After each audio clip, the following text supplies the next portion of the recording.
Today's effect is inspired by the recent Series 11 Doctor Who trailer. The majority of this tutorial can be done in HitFilm Pro and Express without add-ons, and you can download the unedited video from the link in the description.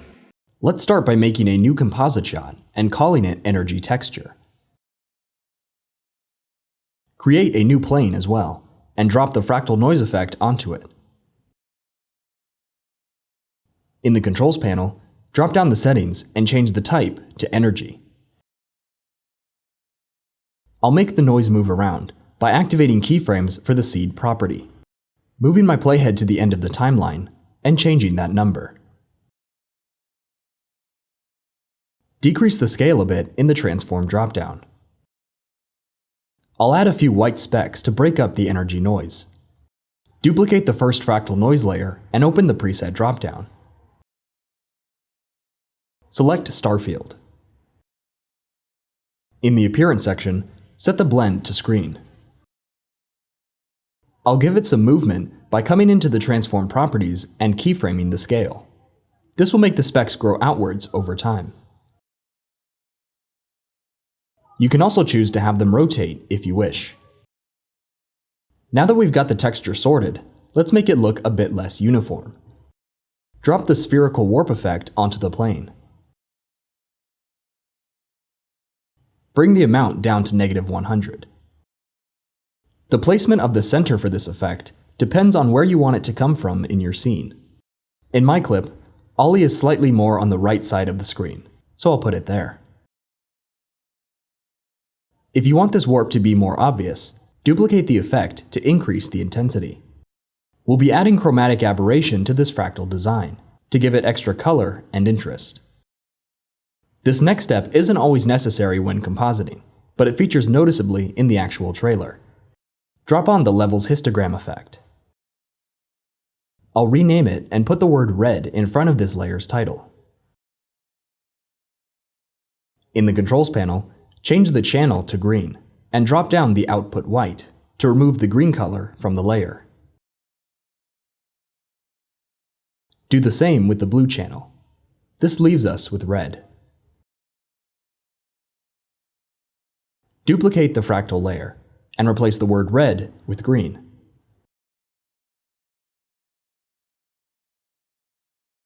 Back in the controls, decrease the red output to 0.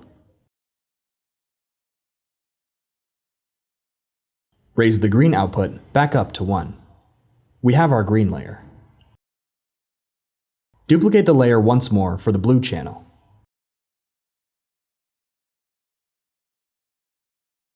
Decrease the green to 0 and raise the blue to 1.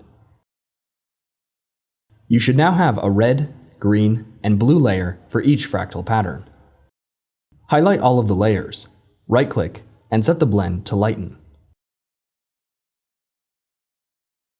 Search for Scale, and collapse the Effects dropdown to avoid accidentally changing the fractal scale. Set the blue transform scale to 102% and the red to 98%. If I zoom in, you can see the separation of the channels. To have more intense aberration, increase the distance of the scales from 100%. You're able to get different color combinations depending on which layers you resize.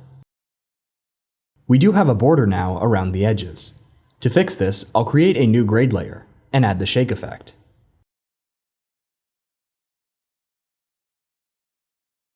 Set the amount to 0. And increase the scale until it hides them. In another composite shot, I've got the clip I want to use. You'll notice that there is a practical light moving across Ollie's face. This was essential in getting the shot to look more realistic. I've motion tracked his face and applied the data to a point. You can learn how to do this by watching Axel's tutorial above. I'll drag in the energy composite shot from the media panel and parent it to the point layer. The edges of the comp will likely be visible at some point if there's a lot of shake. Resize the layer and make sure it stays in the whole time. If you're happy with the way the energy looks, I recommend you right-click the layer and select Make Pre-Render. This will render the composite as it is and speed things up. Set the blend to screen as well. Now it's time to mask out the energy so that it isn't covering Ollie's face. Select the layer and come up to the freehand mask tool. Draw your shape, clicking and dragging if you need to make a curve. Close the shape by coming back around to the first point. In the Controls panel, select the Invert Mask button. Drop down the shape controls and increase the feathering to your liking. I want the energy to start fading out as it reaches the left side, so I'll choose the Ellipse mask and draw another shape.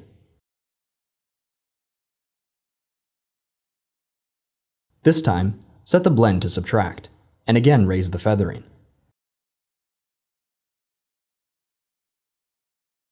Same for the right. I'll just duplicate this mask and move it over. To give the energy some color, I'll add a curves effect. Come into the red channel and bump that up. Then increase the green curve to make it more orange. I can further control how strong the color is with the hue, saturation, and lightness effect. The master dropdown also allows you to adjust the hue without having to go back into the curves. Next, I'll drop on a glow effect. Depending on what look you're going for, set the blend to add or screen. I'll increase the radius to have it more spread out, and decrease the threshold so that more of the energy is affected. Adjust the intensity to fit your scene.